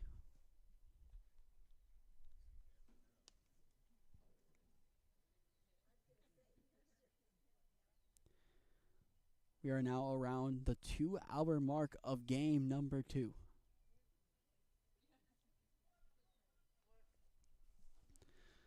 DeLulo setting up. It's still a 3-2 count. Once again, he'll deal the payoff pitch. Swing and a miss. Allowed out number 2 from DeLulo as he gets the K, his second of the afternoon. Time will be called once again, and the call to the bullpen will now be made by Release. It appears bases will be loaded with 2 away, as I believe it's the center fielder Bremner being called in to try and get out of the jam.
9-8 is your score with 2 away in the home half of the 6th inning in game number 2 of our doubleheader between Premier and Release.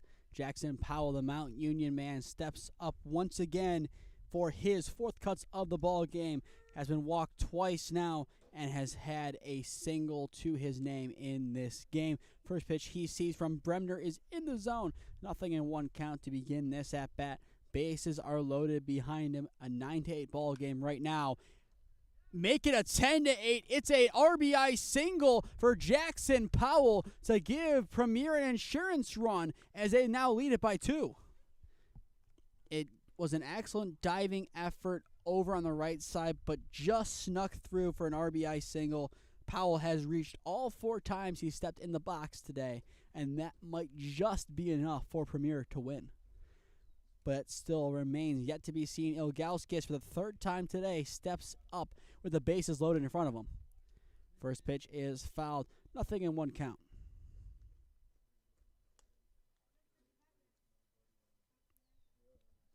If Ilgauskas can get on, Reed Fleming would be due up next.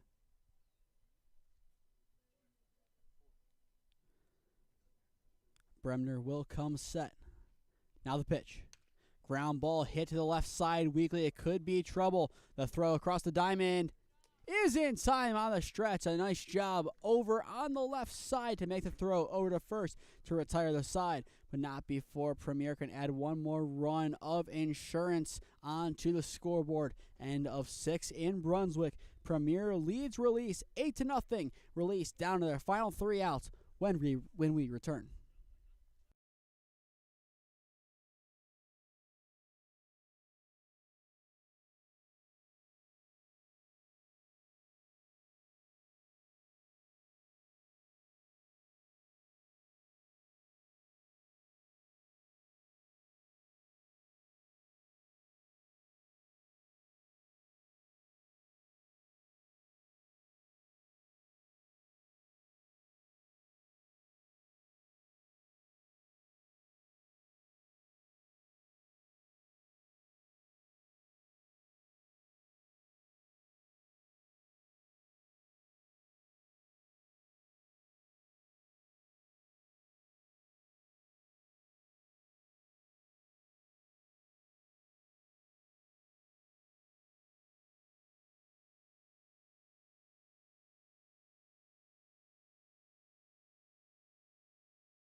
Top of the 7th inning here at Brunswick High School. Release finds himself down 10-8 against Premier Ohio in Game 2 of our WRCL doubleheader. I am Nathan Smee on the call for you this afternoon. If you are just tuning in to the end of this contest, Release will send Bremner, PC, and Toth into the box to try and get the 2 runs that they trail by back. First pitch of the inning is in the zone from Mates. Nothing in 1 count to begin this at-bat.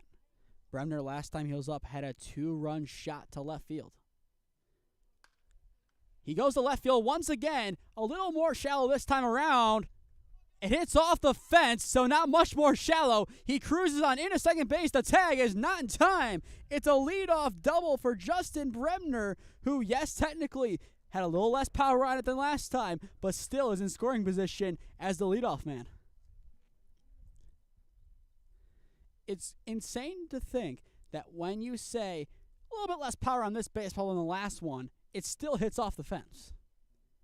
Bremner has had an excellent day at the sticks. He had 2 pop-outs to begin, so he was close, and that has started to unleash and now brings the tying run into the box.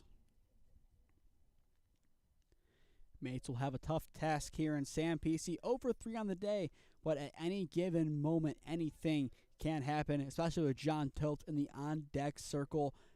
It's a tough spot to be in if you're Premier's defense. You have the one run of insurance that makes you a little bit more confident in your team's ability to get the job done.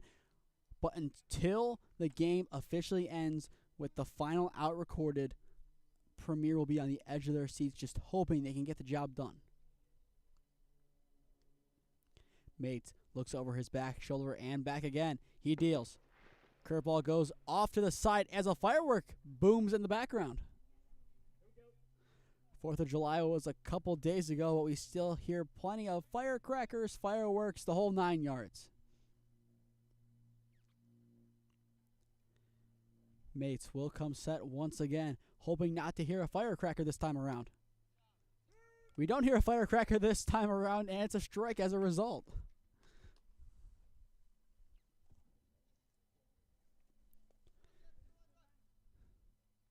Mates looking for out number 1. The pitch. Misses low, but chased at by PC.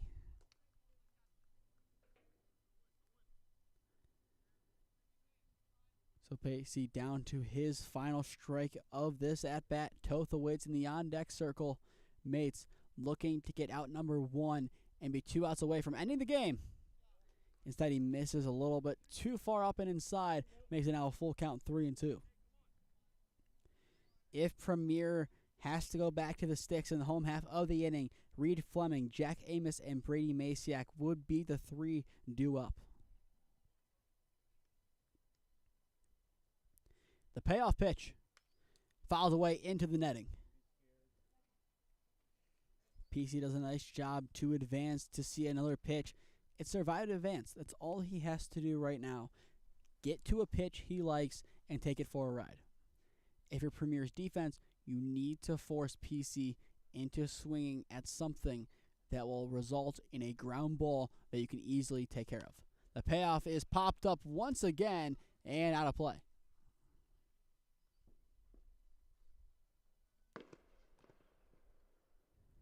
And once again, we still have fireworks going off in the background. It is 5:26 on a Sunday. A relatively bright day out. I don't get why we hear fireworks right now. Doesn't make sense. The payoff pitch misses outside. So the first 2 reach for release. And now up steps John Toth, the catcher, who's 2 for 3 so far in the afternoon. Right now, Toth's task is move the runners in a scoring position. If he hits the ball deep enough, I don't know how keen the third base coach will be to send the runners. I don't know if he's going to play a conservative or aggressive style of baseball. That remains yet to be seen. First pitch is swung on and missed by Toth. Nothing in 1 count. Mates went low on his first pitch. Would not be surprised to see him now go outside and try and force contact to right field or the right side of the infield weakly. He goes outside, but it carries on in. Now an 0-2 count on Toth. After Toth, Jaden Dye, the now center fielder, is due up. Mates will set and deliver. Ground ball hit to the left side. It's snagged in the infield. No play. The throw to 1 is not in time. The bases are loaded with yet another infield single from release. It was an excellent effort over at third base. I believe it's either Patrick or Ilgauskas over there. But nonetheless, the bases are loaded with none away. The tag was almost there. It is Patrick over at third base. And now up steps Jaden Dye with a ball hit deeply into the outfield, being enough to tie the game depending on where it's put. So now the chess battle begins.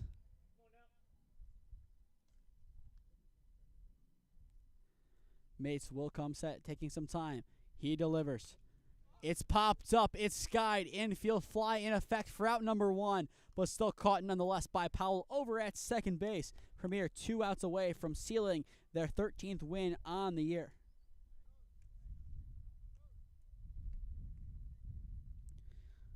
So after the pop out, it goes now to Jack Paulus. Paulus so far today 1 for 1. And Dye will now come in and run for Toth.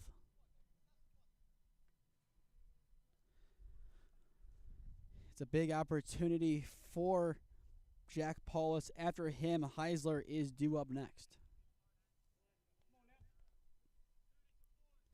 Mates looking to steady the ship. The pitch.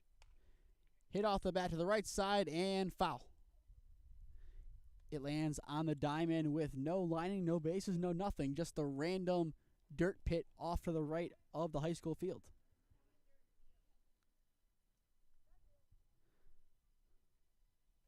So now an 0-1 count. Mates will deal again. Bunt being shown, pulled back. Misses a little bit low, so that will even it up at 1-1.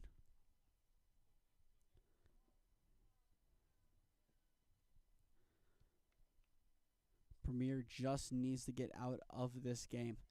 They have played well so far in this game. They do not want to lose it at the end, and that helps them. It's a 1-2 count now after a nice pitch from Mates. If you release, that might be a pitch. If you can go back in time, you offer it. Now Paulus down to his final strike, trying to make something happen. The pitch. Finds the zone for strike 3. What a time for Henry Mates to record his first K. There are now 2 away for Premier's defense as they're 1 out away from sealing the win. What a time to get your first K of the game. Mates is a contact pitcher, but when push came to shove, he got the K, and now a force anywhere would be enough. The infield back to normal depth as Heisler steps in. First pitch he sees is low, 1-0 count. Heisler so far today, a sacrifice fly, a double, and a fly out to left field. The pitch. Runs inside. Did it hit him? Don't think so. They might talk about it, but I don't think they will. The only conversation that will be had will be between pitcher and catcher.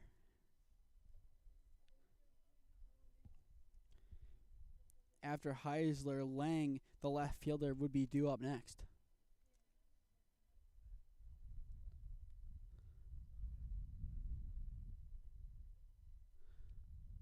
The conference between pitcher and catcher has concluded.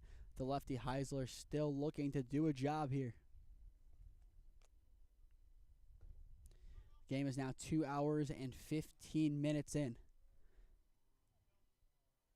The pitch from Mates. Fouled away over the netting.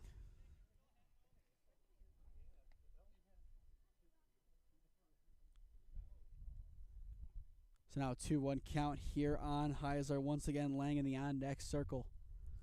Mates looking to avoid walking home a run as well. That helps release. Is now a 3-1 count.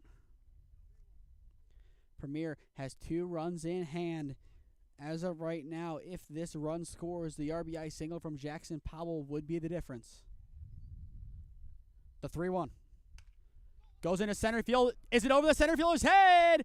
No, it's not. It's snagged in center field to end the game. An excellent catch from Jack Amos seals the deal as Premier wins Game 2 of the doubleheader 10-8. It almost just snuck over Amos's head. If that fell, that would have been plenty of trouble. But instead, the center fielder made the play and recorded the final out, sealing the 2 wins on the day. Premier now 13-6. Release now 12-9. Your player of the game, you can go to Michael Nero, who had an excellent outing on the mound, had 6 Ks. The offense did their job at times. Jackson Powell could be given player of the game. I feel like a combination of those 2 players would be your player of the game. We'll be back on Thursday at 7:30 p.m. down south at Walsh University as Stark County takes on Force. Like I said, first pitch at 7:30, and then we'll be back here in Brunswick to conclude the regular season as Force Ohio rolls on into town to take on Premier Ohio. To stay up to date on all the games I'm covering, follow Smee Sports on Instagram and Twitter. To stay up to date on all the action in the WRCL, follow the WRCL on Twitter at WRCLBB. And finally, subscribe here to the WRCL YouTube channel and enable push notifications to be notified when we go live. But with that will do it from Brunswick. I've been Nathan Smee. Thank you for spending your Sunday afternoon with us here at Brunswick High School. Premier wins both legs of the doubleheader. Have a good day, everyone, and we will see you on Thursday evening at Walsh University.